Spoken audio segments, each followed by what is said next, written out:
These are things that once they touch your soul, everything melts away. You can find somebody very sad and immediately, they get up and they forget everything and they'll say, man, that song saved me. I've actually had people tell me how they had contemplated suicide, and for some reason when this particular song plays, always it reminds me of how it saved me from a particular state. That's how powerful music is. What is it that I'm actually looking for? Do we really know life? Sure. But let me say intelligence. Emotional intelligence, social intelligence, financial intelligence. So I believe it's important for each and every one of us to understand the rules that govern any arena of your life.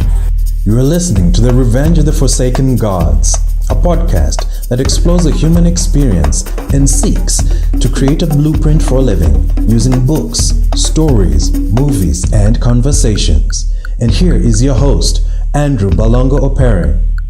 Music is life, and life is music. Music can help us think, dream, or imagine a world that we have not yet experienced. Its power has been very underestimated and not expressed in a way that we can fully understand, interact with it, and how it can even enhance our enjoyment of it. And that's the reason today that I want to explore this with a professional who is well-versed in music to the point that he's learned music without even going to music school. He's even traversed 3 continents and has a variety of experiences from different cultures.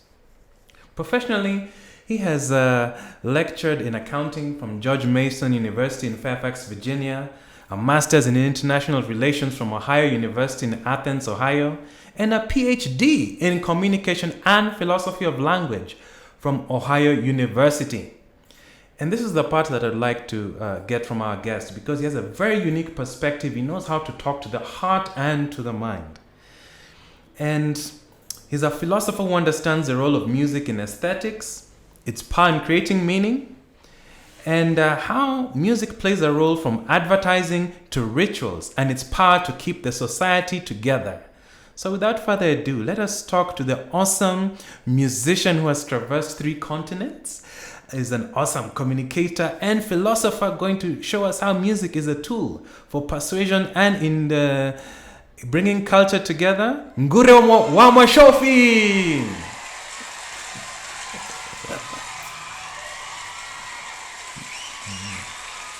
Yes, welcome, Professor. Thank you, Andrew. Yes. Thank you for your kind introduction. Except I would like to correct that actually I have a degree in accounting from George Mason University. Not that I've lectured in accounting. Yes. I think that was a slip of your tongue. Yes. But that's the correction. Thank you for helping me be a better communicator. Yes, indeed. And why is it that you wanted to come today and talk about music? Well, I think of music, just like you have stated, music is life and life is music. And when you think of how tense society has become at this 21st century, you wonder what needs to be done. People need to relax a little bit more. And I would say in part is because as a society we have evolved our consciousness into a state of being where people are constantly thinking about how to make it financially. That's the major thing. And you look at divorces, majority of them are due to not enough money, people not having enough money. And you think that life should have been just an experience where people exchange ideas and communicate, understand each other. But once we have shifted, I would say from the 14th century, the Western philosophers call it the Enlightenment era. And I find it funny that it's called the Enlightenment era, because you are thinking of people having been in the age of darkness and now they are moving into enlightenment. This is the era that begins to divide or to separate physics from magic, emotion from reason. But what is not understood is that these are just ways of thinking about humanity, because if you think about it, human beings have lived on this earth and have done many different things. Our language comes in to begin to classify them and give them epochs like the Stone Age, the Dark Ages, and all that. So I think of the Enlightenment era as a funny explanation. Now, all in all, you find that music has always existed. In other words, humans have found ways of organizing sound because they are just intrigued with what happens. And you find this even in an infant. You know, a child who is just about to begin walking, like say a year or 9 months to 2 years, they get very interested in sounds. You know, you see them by the coffee table, and if you forgot your keys there and they get hold of your keys, they start playing with the keys, and you will probably be impatient and say, "Stop that noise!"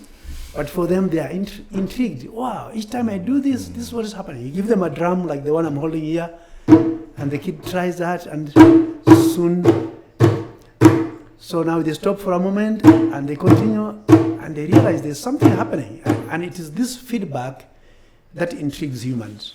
Pretty much like when you see people who have just witnessed an accident, instead of minding their own business, they want to be there to see everything, even if it's not that important, you know? So I think music has that kind of an attraction. One, it serves as a tool of influencing people, but it is also used by people to influence other situations. So there's that endless interplay. And when you look at instruments, the way they are made, some of them are funny looking, some of them resemble. You look at the what do you call, the kora. Mm-hmm. You know, it has many strings. Yes, it's a West African stringed instrument. Yeah, and then the xylophone. You find the Africans had the same pieces of wood organized in a particular pattern to produce different notes. And you find equivalent instruments in the European world, but of course they all owe their origins to Africa.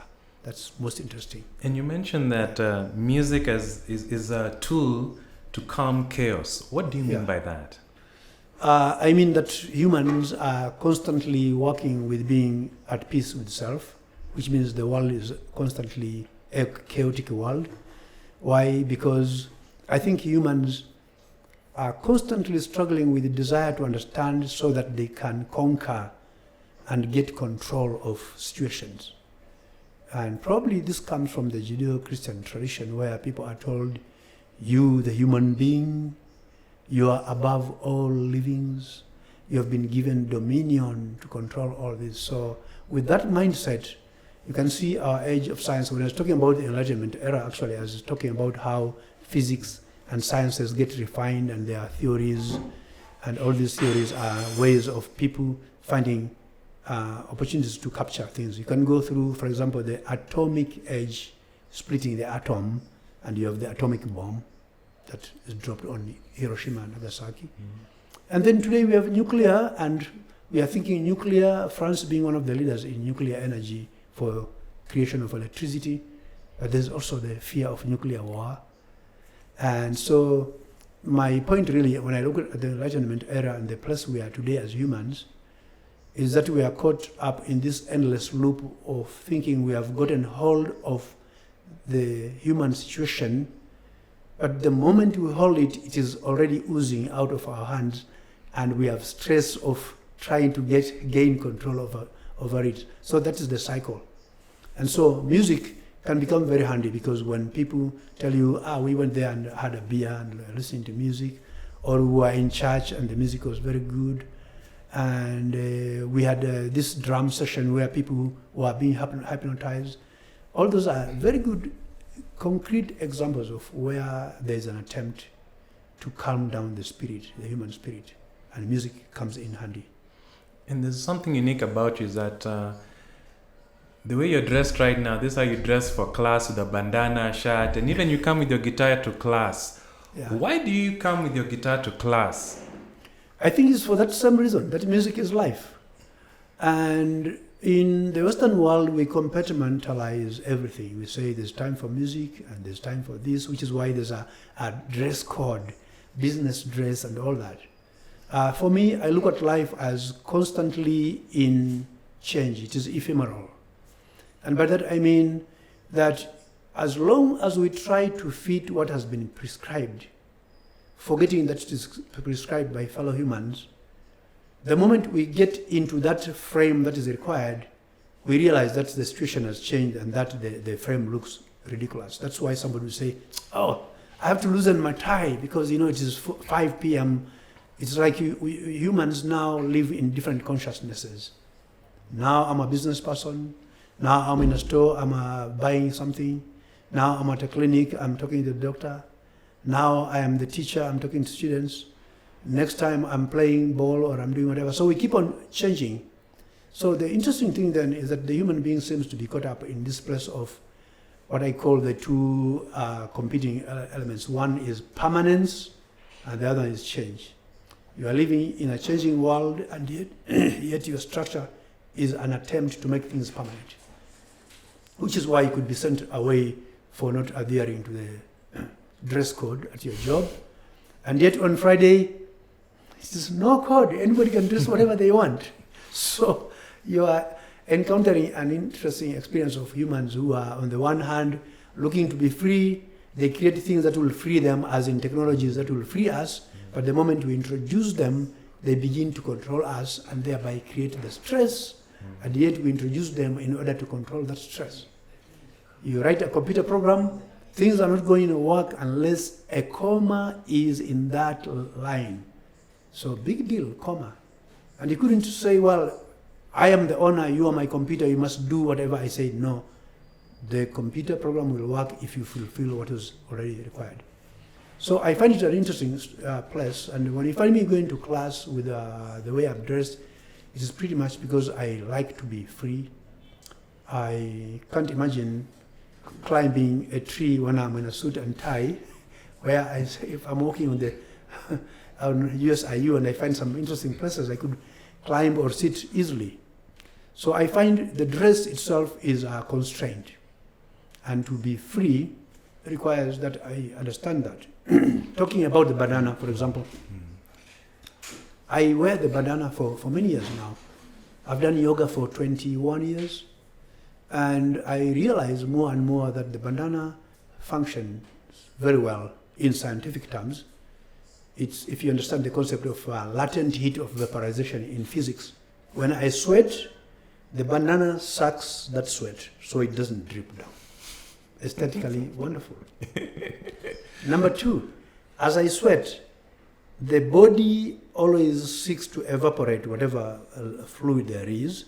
And latent heat of vaporization is the heat that is being taken out of my body in order to vaporize the sweat on the bandana, and that has a cooling effect. When it is cold, the bandana helps me to stay warm. And so it is very multifaceted. Now, compare a bandana to a baseball cap, and you consider what happens to your collar. If you wear the shirt for 3 days, it already has a ring. Now, how often do people wash their baseball caps? But not my often. Bandana, I get home tonight, wash it, it is clean, ready to be used the next time. So there's some element of hygiene. Again, maybe I should say I'm very high-powered hygiene. And so I find bananas very, very, very helpful. And if it's dusty, I'm going through a very dusty zone, immediately the banana becomes handy. So it serves so many purposes and very reasonable. But this is the best one. When I'm at a funeral ceremony and the Catholic pastor says, Sasa, vueni kofia, men, take off your hat so we can pray, I'm usually without that problem because I'm not wearing a hat. And I remember one time walking out of a church and a cousin of mine was tagging me and saying, hey, you didn't take out your banana. We took off our hats. They were telling him, well, why don't you get a banana? So it is really expression of the idea that some of these codes we create, we can't follow them too closely because they are not life and death situations, and that we should not be sacrificing our own joys for us. A law that doesn't really exist except that we are the ones who enforce it. Yes, yes. And so I have interesting experiences with people who are either uncomfortable, some of them are very happy, some actually, my brother buys me bananas. He asks me, what do you like me to bring you? Bandana. Yeah? So I have a whole variety of all colors. Yes, yes. And talking about causing chaos and breaking codes. Yeah. You mentioned that you normally play drums for your son to sleep. Would you give us an example, just a demonstration how you do that? Well, he's in his 30s now, but when he was a kid, that's around 90s, and he's very agitated, he can't sleep. And normally I will start off by disturbing him. It's like drawing his attention. I'll go something like, and then I see the startle and I go,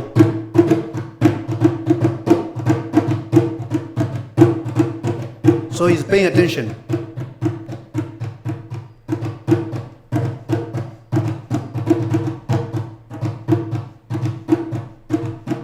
And then I see him getting to fall asleep, so I lower the volume.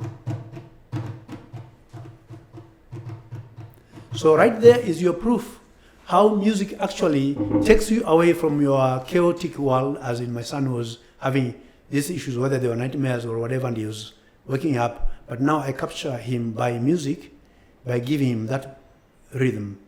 Because again, you realize music and the drum, especially the drum and the heart, are very closely related.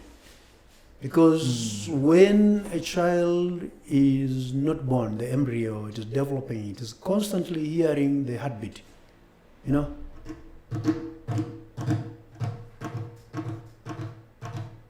That's the mother's heartbeat. Now the child is born. Anytime they have to have that sense of anchor, they're anchored, they are grounded, they need to have something like that. And that's how, for me, that's how I found music to be helpful. Wow, and it, even as you're describing it through that sense, it shows like music is sort of like no different than our heartbeat in terms of keeping the pace, and it seems to be having even health benefits. Oh yes, music is actually therapy.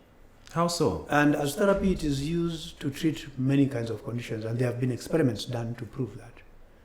From depression, Alzheimer's, autism, all kinds of mental conditions, and even pain relief, for the same reason that somebody is paying so much attention to the pain and then they find that they have been moved back.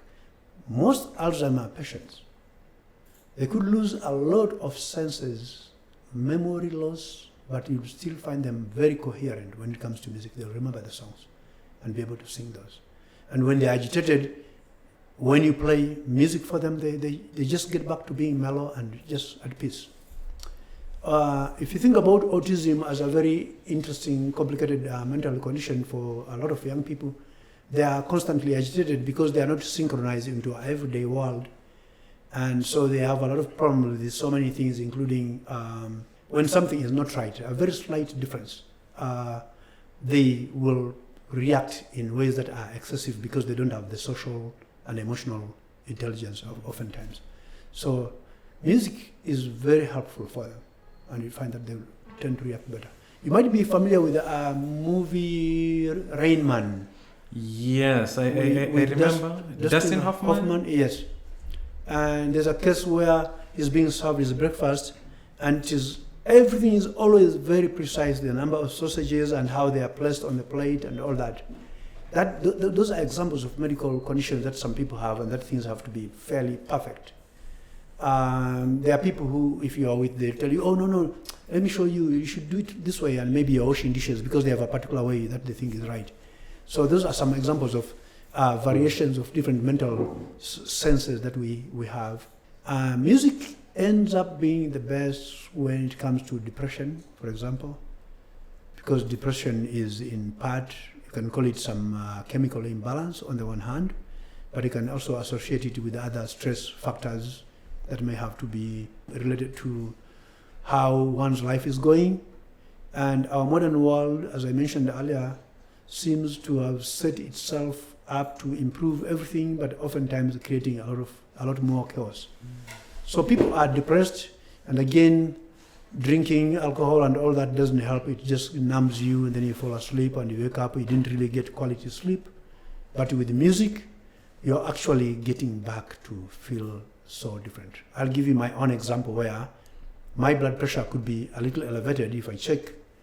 And what I normally do, I just meditate and remind myself what I've gone through.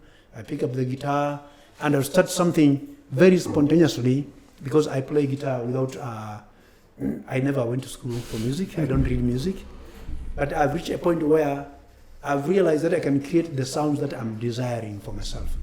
So I'll do something like,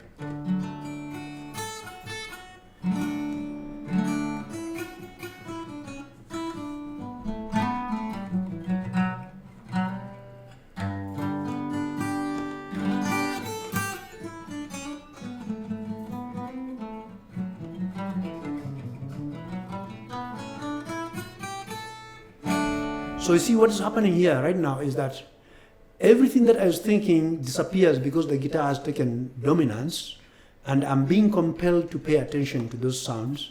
And then I have a desire to produce certain melodies, and as I reach for them, I'm literally getting out of that stressful mode.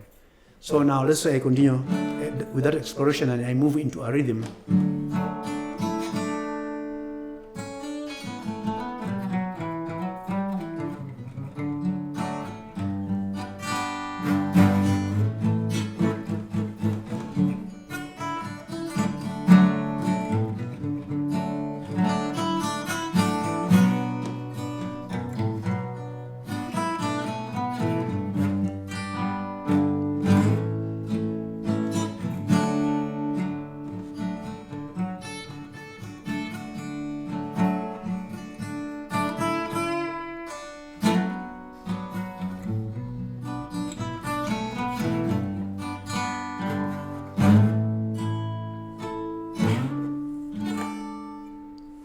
Now, you notice what I've just done as creating something on the spur of the moment. It came out of the blues, it's not written anywhere, it just came out of my own desire to create something. And so what happens is that as I'm playing, it's like I'm playing a very interesting trick here. I am playing the music, but as the music is coming out as I play it, it is actually organizing me. And in that organized state, I go back to find an idea of what else I could do, and I do another what else. And the more I do this, it becomes a cycle where I and the guitar are becoming one, and the music, all of us together, and we start feeling like we are living in a very different place. I bet if I ask people what came to their mind when I played this, they would say it evoked them in a particular form. Now, the artist, when the artist is drawing, they do, say, a circle, and immediately the circle speaks to them. They figure, I could do another circle here, and those are the eyes, and then the brows, and all that. So we say they are producing the picture, but the picture is producing the artist who's continuing to produce the picture. So there's that endless interplay. And that's the same sense in which music works, as music is life and life is music. Why? It is an attempt to anchor the sensations of the mind into one place so that one can find peace and harmony. You are creating harmony on an ongoing basis. Wow. Now, the major reason for this is that the mind is the most restless. And different humans have different conditions of that. There are those who are able to concentrate. And the idea of meditation, in fact, is a reaction to the fact that we have to figure ways of taming the mind. And so that's what is really happening by finding a way, which could be drumming, as in the beats, or it could be in music. And you think about jazz and it is improvisation. I'm playing this, I'm hearing this guy. What if I get in here and we are together and we begin to meld into an amazing experience? And by the time it is done, everybody is feeling like, wow, we have really communicated. Now, what happened in this case? Everybody threw out of their mind any issues they have, my quarrel with my girlfriend this morning, or the bill that's pending. All those things have to go away because now I have to listen to how my friend's beat is going, and everybody's following that beat. So you can see how music then becomes a unifier even in international relations. Because you are finding one thing that all people can relate to, which is why when I play, say, the drum, like I'm doing this beat here,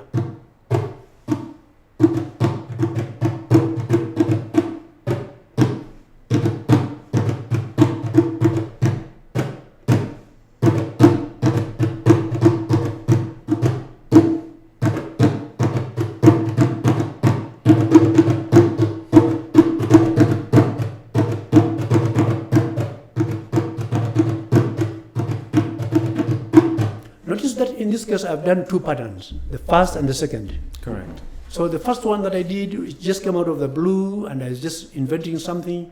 And the idea is because the mind identifies that there's a repetition, there's a pattern there, it begins to take more interest in what is this pattern about. Yeah? And that's when you see how drumming in the African context, actually in my culture, people who have got mental conditions, they get to be in a drum session. It can be overnight or for several hours, and many of them come out of that situation and become okay.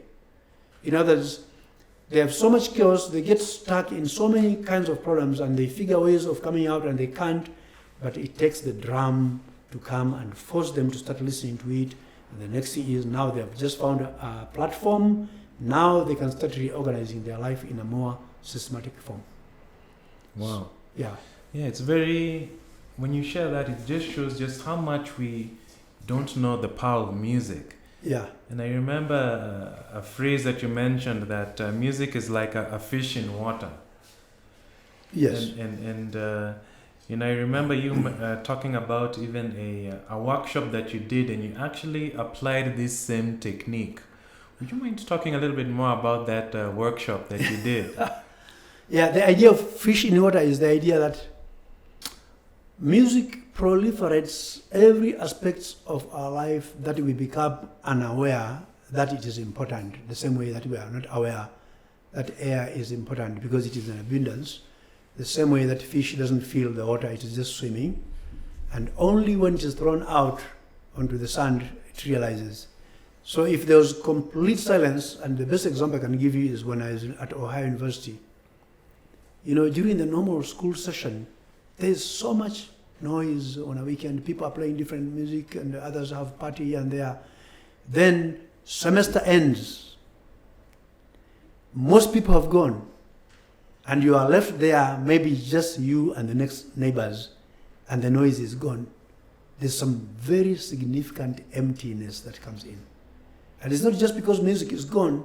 Yes, it's music, but plus all this other noise that you normally hear. In others, you start realizing that there's something to be said about the importance of having that continuity of something. Now, I was invited to give a talk at the KDF in Karen. And for those unfamiliar with KDF, it's Kenya Defense Forces College, where they train officers. And this time they had 50 officers from all over Africa, from Egypt, South Africa, etc., etc. And when I arrived there, they were wondering, they told me to be in a suit and tie, and of course I conformed with all that, but I brought my guitar, and the commandant asked me, what is the guitar for? I told him it's part of my teaching tool, you'll understand when I use it. So and you could see that maybe they think I'm sort of breaching their story. But once I started, I got in there and did an instrumental piece. And the instrumental piece was simply to bring them together, and they were paying attention. When I was done playing, I asked, could you, let me just do what I did. Go ahead. That might help. Yes, let us get some of this military I went something prestige.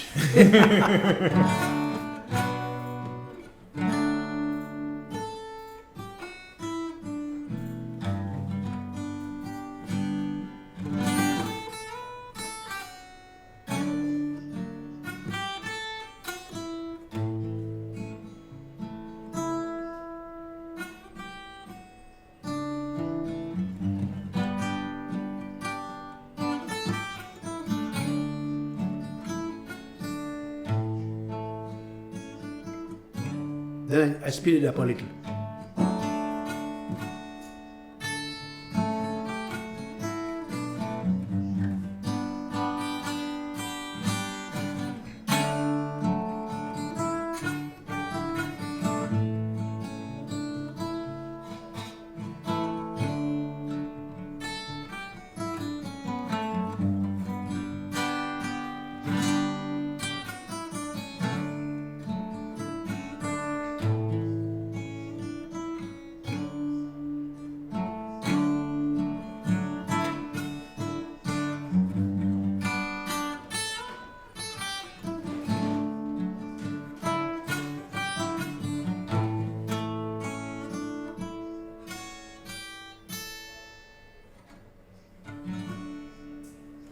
So I ended up like that, and I asked them, it may not have been exactly like that because, as I said, music is ephemeral. I asked them, could you write down what happened to your emotions upon hearing this? And everybody took time to write. Then I said, okay, let's take time to listen to everybody's explanation. And some people say it was very calming, it reminded me of my sister, it reminded me of that. So the question was then, how come that everybody had a different sense of this? And my purpose was to show them how we human beings are constantly in our own enclaves, relating to life in our own unique ways. And here we had something where everybody was relating to it in their own way, but it was meant to show them the concept of perspectives. And I created a perspective model in a period of 7 years, which is my tool for helping people to understand why it is so important to pay attention to other people's viewpoints. And so I found that music became my method for teaching almost anything.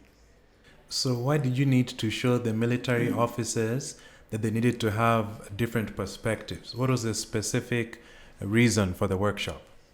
The workshop was primarily looking at how you keep peace and the role of the military and the community, and the idea of why wars may not be that necessary. I mean, you can think of what is happening in Ukraine right now. And military people are trained to follow orders and do whatever is required. But I was encouraging this kind of a critical thought in them, because the topic that I was addressing actually had much to do with international relations.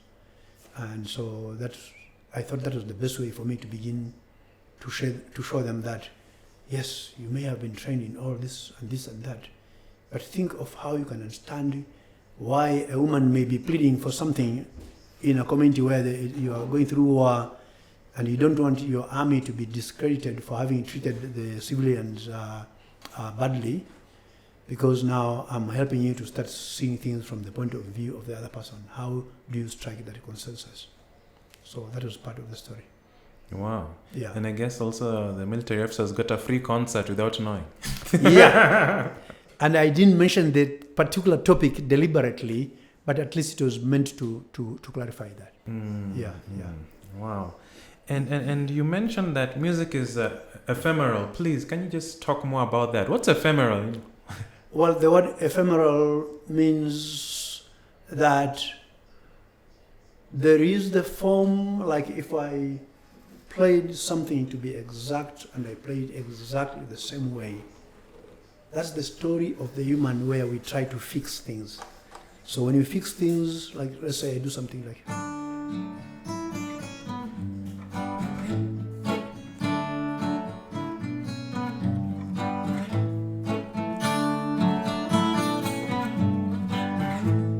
if I continue like this, it becomes so, you are hearing it as nice, but soon it will begin to wear you out. You are fatigued by that. This is the opposite of ephemeral. Mm-hmm. So ephemeral means when I do this and I'm hearing other sounds and then I begin to change. And if you ask me to repeat the same thing, I couldn't, because at that point I'm thinking about different things. So for example,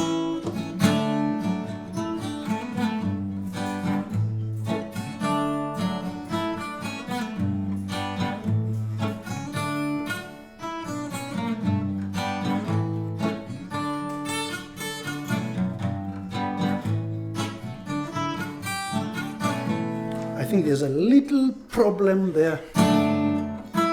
Yeah, my last string was not sounding.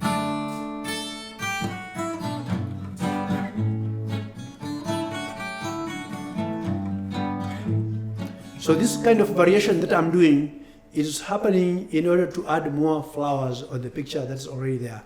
So ephemerality really is the idea that things are constantly in change or in flux, F-L-U-X, as opposed to being fixed. So that's the idea of ephemeral. Mm-hmm. And it's important because humans are caught up between having standards that must be followed in order to have order, and that's what we call order, because they are trying to fight against the chaos that we experience in our mind, the chaos that we experience in a place where everybody does whatever they do. And you can see when we have a fixed place, like when Michuki decided to organize the matatu.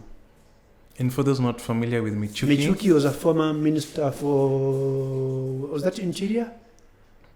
I can't remember exactly what his role was. I was not here. I think it was transport. Transport, okay. I was in the US then. And the accolades I heard about Michuki is that he organized a place where when the bus stopped, everybody pushed in whichever way, and it didn't matter whether they are weak or strong, everybody survival for the fittest. And he ordered that people must queue, and soon there was order, and people started feeling very different. So that's an example of order that was restored against the chaos that used to exist. So the point I was raising was that humans are constantly seeking order, and when the order is too stifling, then it begins to undermine, and you need some element of that. So the answer really is never on order or chaos, but a very healthy mix of continuous balancing of that element. Wow, talk about music being ephemeral, and Yes. and just about bringing that balance between order and chaos. And what about just... Could I just add a little point about Sure. ephemerality? Yes. When we think of music as ephemeral, it allows us to see that, in fact, creativity itself cannot be if music was not ephemeral. Because if it was just a strict order, it would be like some aspects of classical music where you have to play exactly as was intended. And of course, you think of high-class Enlightenment era people, and they are telling you they are listening to Baroque or Mozart or whatever, and people who play, they have to follow the same way it was written and playing it exactly like that. Which is why not too many people like classical music necessarily. But when people are taught classical music and begin to spring away from that background, it gives them the technique of how to handle instruments, but now they can be very good creators because they have, the classical music teaches them creativity. And so if they are told to do a particular song in a particular way, they'll be able to do that. They have mastered the technique. But as creatives, they can create when they introduce ephemerality. So creativity essentially is this idea that if you want people to prosper mentally, psychologically, you have to allow expression. And expression is the experience of expressing yourself the way I try to express myself with the guitar.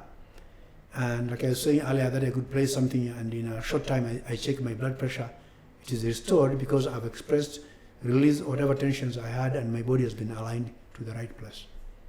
So that's the point.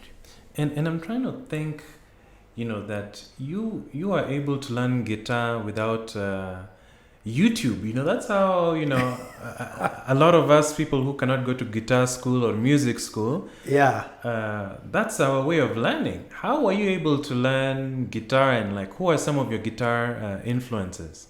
I think I come back from the 60s generation where I'm looking, I'm a 50s generation, but I'm looking at the 60s where I started taking interest in guitar. And learning without reading was a normal thing in the village because you knew people like Fadili William. And the first song I started with was Malaika. So at that time I was playing something like...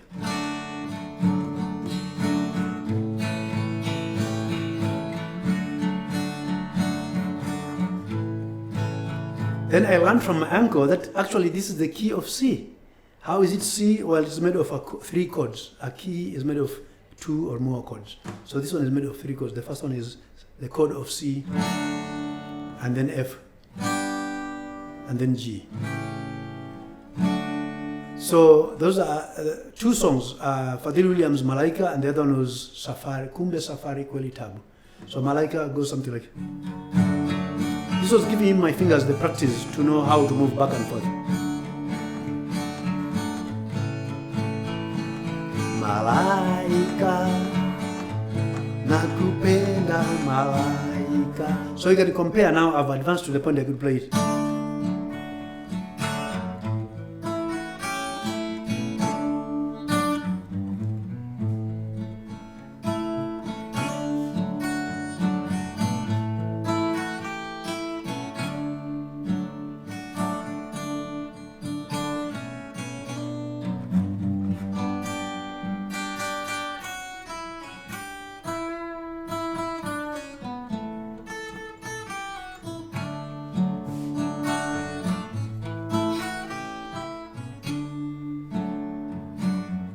Nashindwa na mali sina we, ningekuwa malaika.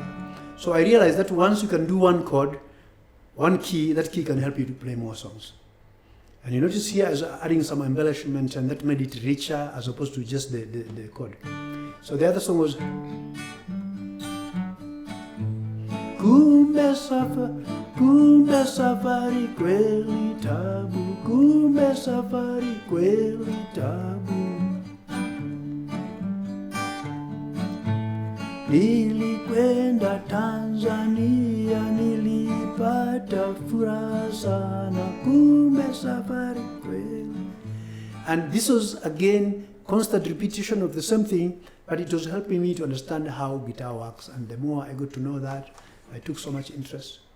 In fact, I remember my father saying, if I see you with a guitar, because there was so much exploitation of African musicians, when a foreign company will come and pay them like 50 bob, and that's it. They go away, the copyright, and songs are being played. So my interest in guitar really was quite constrained because I had so much interest, and at the same time I was being warned not to play guitar because it was associated with people who don't succeed, which is true. They are not succeeding because they are being exploited compared to Diamond today or Saudi Soul, who are doing so much better. Yes. And in fact, I remember in our discussion you mentioned about music as a commentary. Yeah. What do you mean by that?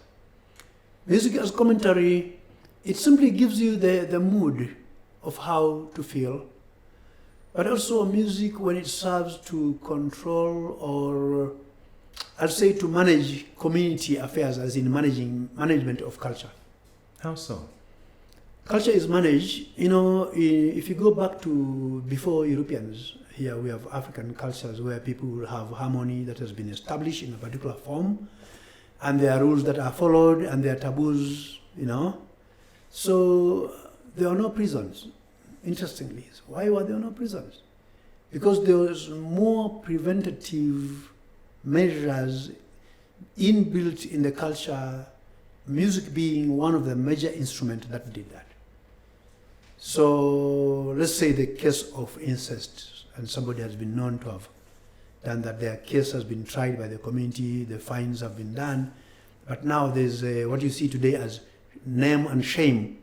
Well, if you go to the traditional drumming sessions, people will be, they are dancing and playing, and then the poets come in with their narratives and they are telling the story, and they would use a very clever way of talking about that incest situation, and people have had that. So you are thinking about music at the time when it is the major mode of communication. That was the social media of the time, and you don't want your family to be feeling terrible about this constant song that is being sung by even children, and it is making a reference to an incest situation.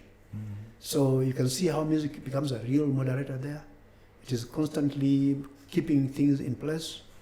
In other words, you are thinking of culture as a basket of rules that have to work in a particular way. And this basket is so intricate because it has several points that there is a particular string, maybe a wire somewhere, and there's some water that has to be used to irrigate it so that it doesn't dry and crack. It has to stay flexible.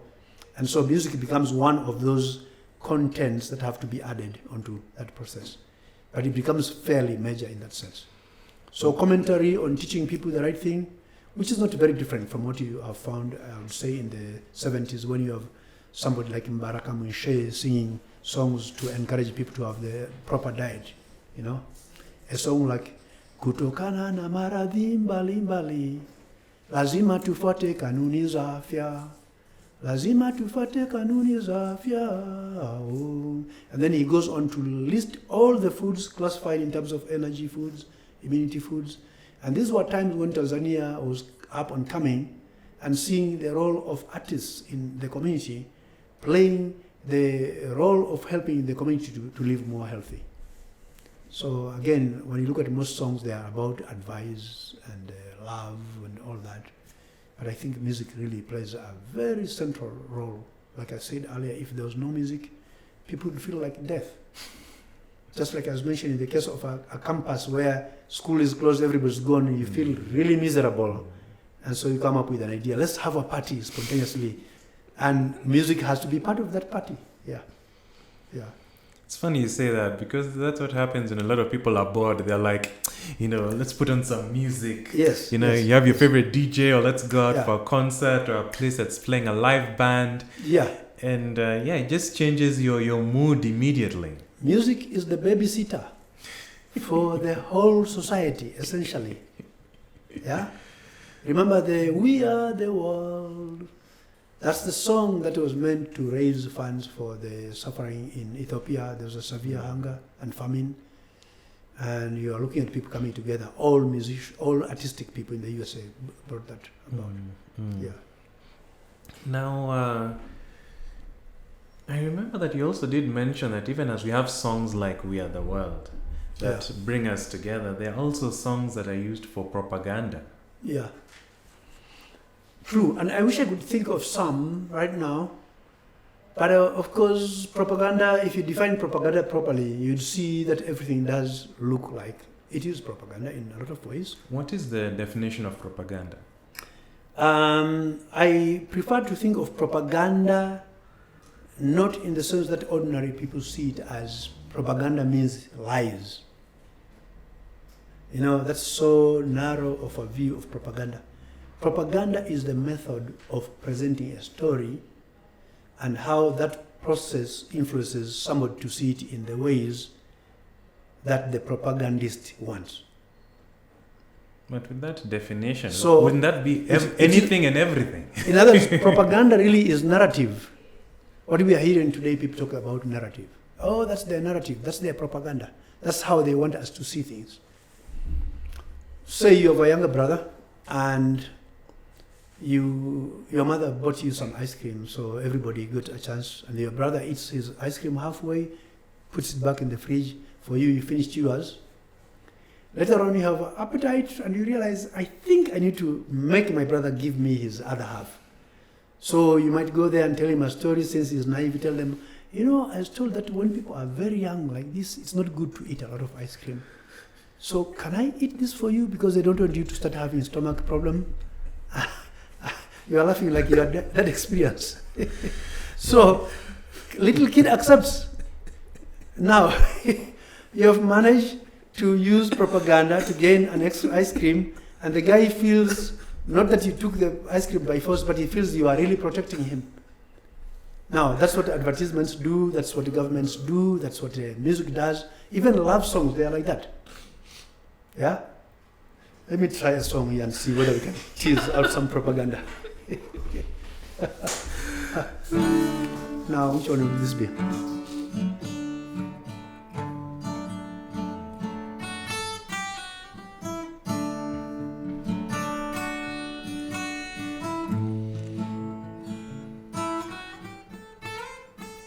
So most people remember this, those of the 70s, late 60s. Salamu nimpe nani, penzi salama ye, hata zikufikie kokote, kokote ulipo dadae. Sina wa kumwamini, nachoka kuhangaika o, naomba tukutane. Mimi nawe salama.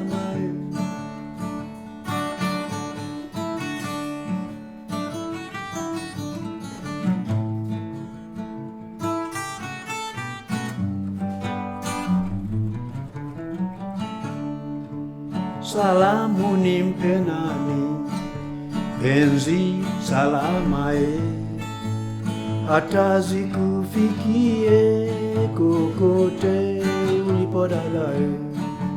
Sina wa kumwamini, nachoka kuhangaika ye, naomba tukutane, mimi nawe salama. And then the song goes on. Now, if we look at the propaganda component of this, of course he's saying he loves Salama so much, that's the name of the girl. And he actually starts off with some nice narrative of who shall I give these greetings to reach you, Penzi Salama. And so the way it is being presented, it is like naomba tukutane, I would like us to meet at some point. And the combination of the instrumentation, the words, that's the poetry, all those work very well to woo or to propagandize Salama, to feel like, hey, I'm so special. He's even thinking he couldn't just deliver the greetings. It has to go through his wondering who is worthy of sending this this message. And you go to West Africa, you find the griots.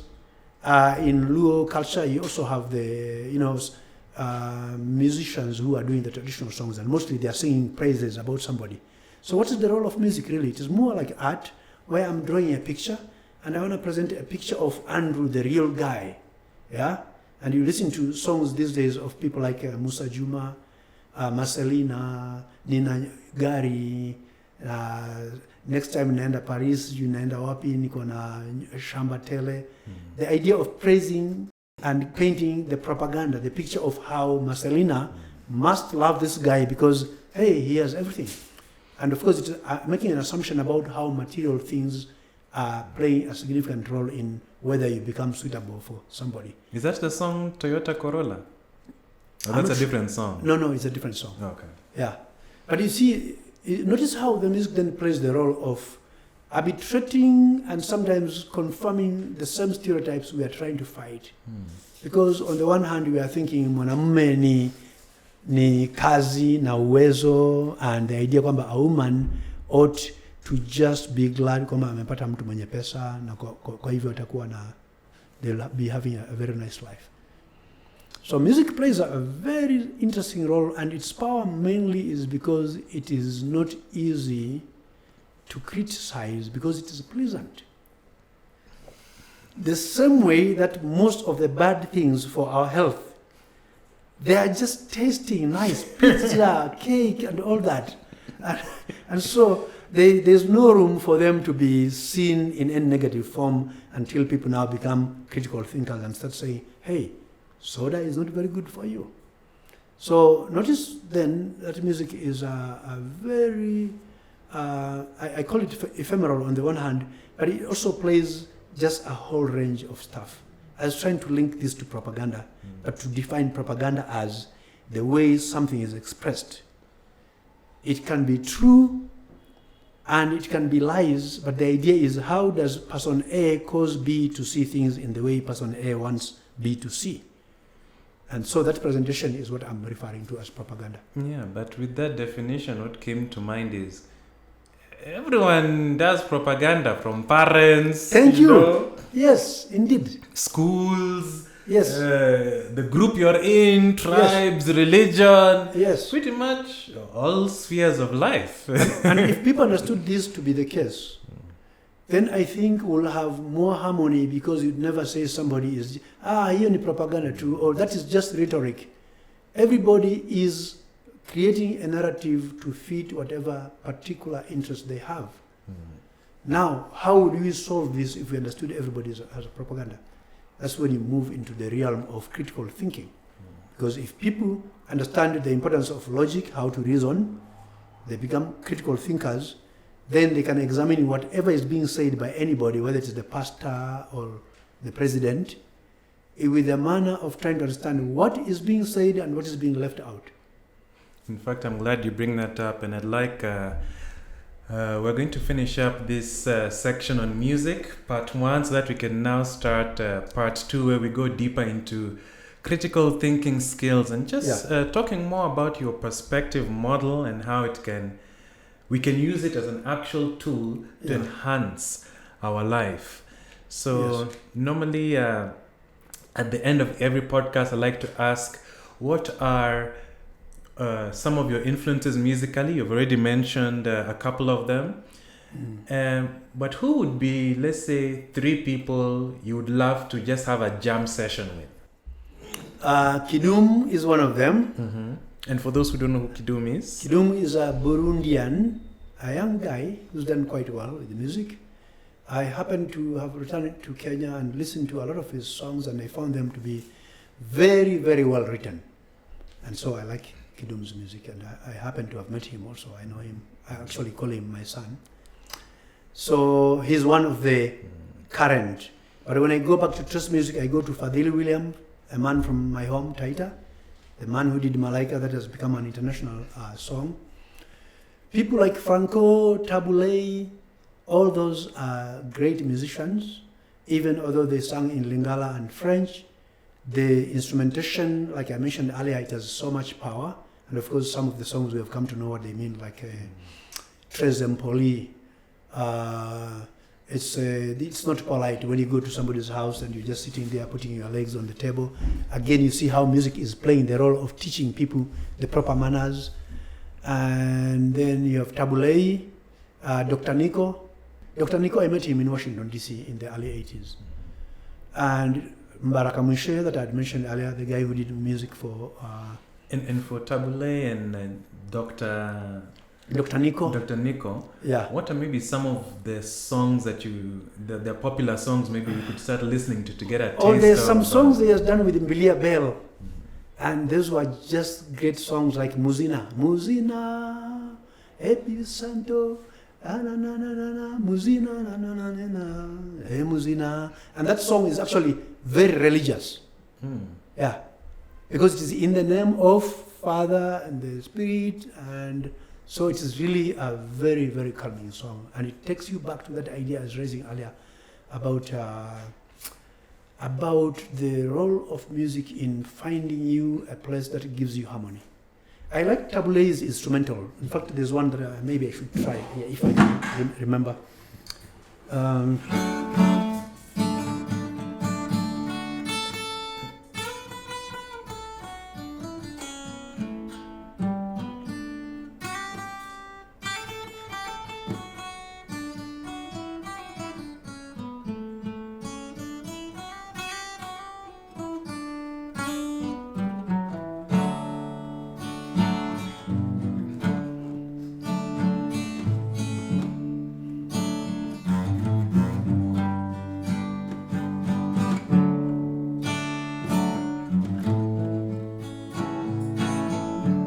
So this is the rhythm part, dun, dun, then the lead will continue, da, da, dun, da, dun, and it's an instrumental song. So beautiful. I used to like that song from the late 60s up to now. These are songs which never age. They are just amazing songs. Yeah. So and then I like Carlos Santana. Among people from Calypso, we have the Lord Kitchener, Mighty Sparrow. I'm very eclectic in my music. I like Lakta Mangeshkar from India. And any song you'd recommend from these people that you're, like Lak? I think the best thing is just to Google Lakta Mangeshkar, and you'd find that she's amazing. Mm-hmm. I like the Indian drum, the tabla. In fact, I was thinking at one point maybe I should consider being in India for like 6 months to just learn the tabla. Yeah, I'm very attracted to all kinds of music, from Latin to Chinese to you name it. I'm really open to music because I'm just attracted by how unifying and how attractive it is to the soul. Would you mind just describing what is one element that stands out for you about Latin? What is one element that stands out to you about Indian? What is one element that stands out to you from the Chinese experience of music? They all are unified around the instrumentation, and I like string instruments and I like the drum on the one hand. So when I listen to Latin music, I hear African sounds. And I'm aware enough because I've listened to the Congolese music and came to understand how the Latin beat is very African. And there's a talk of some of the Congolese experiences emanating from Cuba. And when you listen to Cubans, when I lived in Florida, I used to play with people of all kinds. There used to be an evening on an open stage, and you just come there and do your stuff, and people collaborate. So let me show you the link between Haiti. Haiti is one of the islands. It's an island that is divided into Haiti on the one hand and the Dominican Republic on the other. These are black people who were colonized by the French at some point and then fought back in the 1800s. And when you listen to their music, it's not very different from the music from West Africa. And when they talk, you can see West Africa right there. Now, you listen to Music in Miami, Florida, where you have a whole population from Cuba. They call it Little Havana. And you listen to music, it's very African. The dancing and the beat is the main thing that controls. And you look at Sparrow back in Trinidad and Tobago, same thing. It actually makes me emotional when I listen to this music. It's so powerful. I didn't mention reggae, Bob Marley, and the Wailers, and Harry Belafonte. There are many musicians, Black Mambazo. I'm open to all kinds of music, and I listen to just a whole range, all the way to San Toma, you know. You know, these are things that once they touch your soul, everything melts away. You can find somebody very sad and immediately, hey, they get up and they forget everything and they'll say, man, that song saved me. I've actually had people tell me how they had contemplated suicide, and for some reason when this particular song plays, always it reminds me of how it saved me from a particular state. That's how powerful music is. Yeah. I mean, I don't know whether we can underestimate music. Just look at the industry, although it has been misappropriated in the sense that it has been made for profit.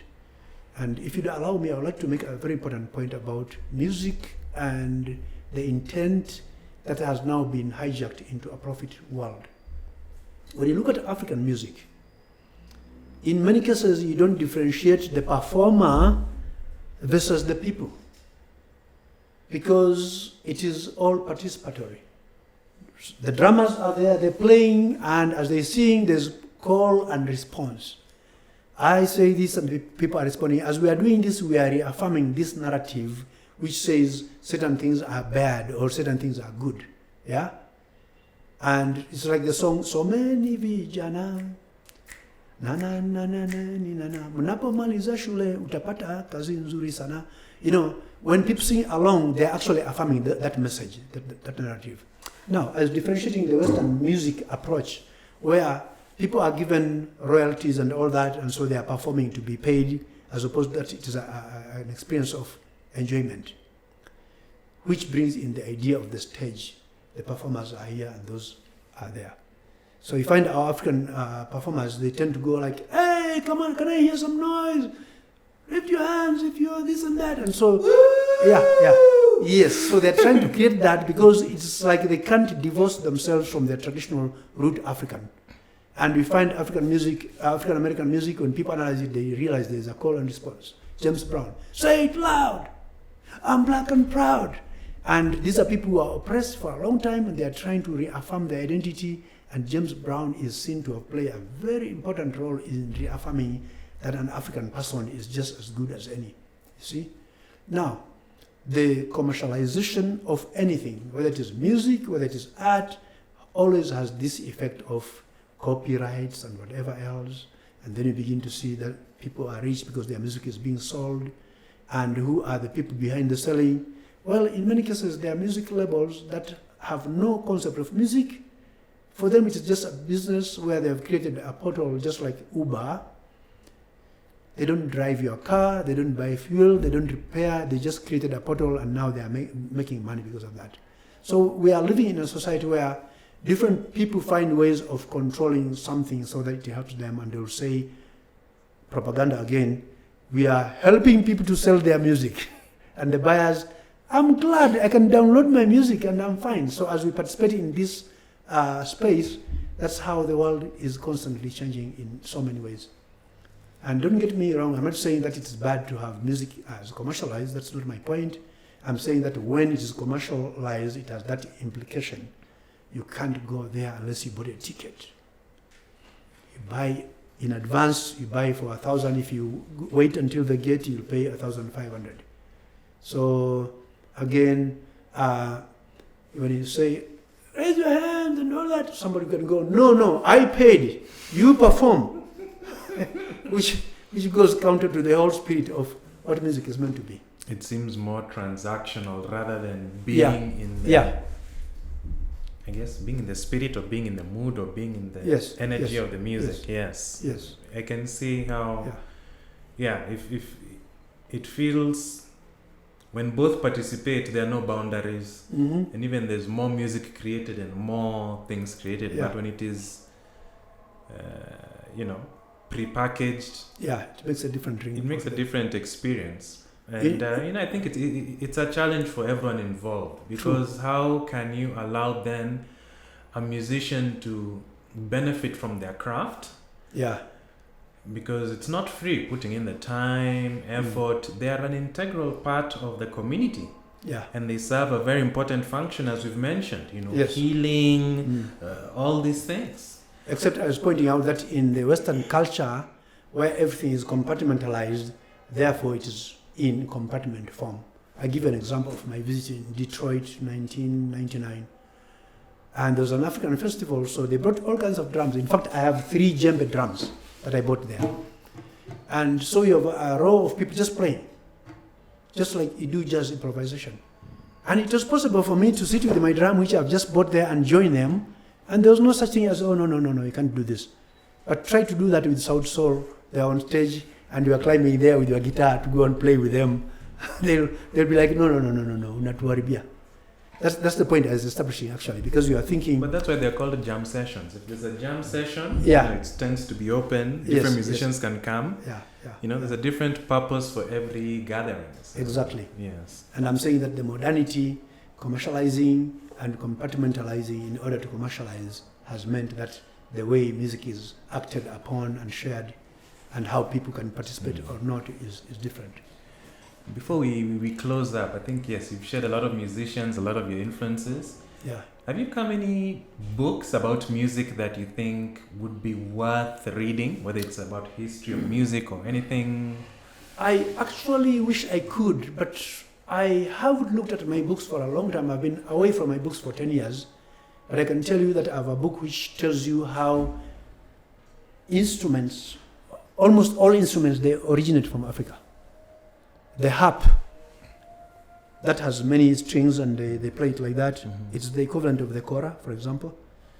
And so the xylophone, you go to West Africa, they call it balafon. The thumb piano, very similar to that. So it's an attempt by somebody to take interest in understanding how musical instruments come about. So that will be something of interest. But these days you have so much information. You just do a Google search, in a few minutes you'll have lots of stuff from Africa. That's true, but I'm just asking, as a man of your caliber who has traveled over 3 continents and has been exposed to so much culture. I think my condition as a person, I'm a very curious person, and I think I have a lot of learning that is mainly experiential, and don't do much for reading, except when I'm doing research stuff that I want to go deeper and having arguments with other people.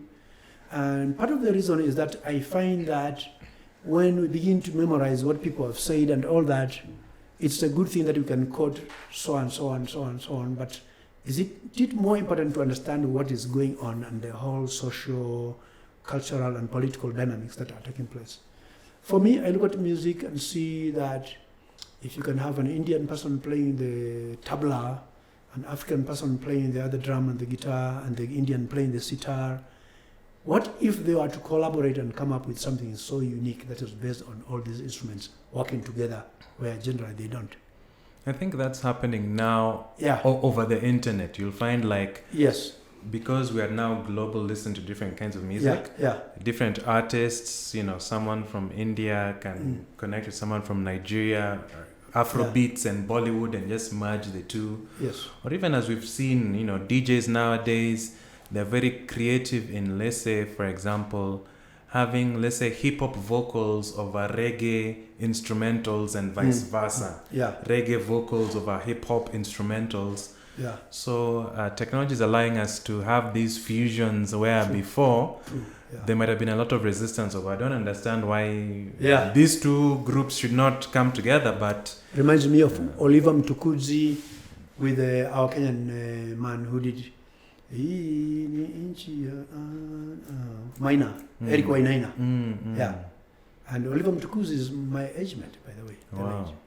And I like his songs very much. I like his song, Todi especially. he is an amazing person in expressing himself. Yes. Yeah.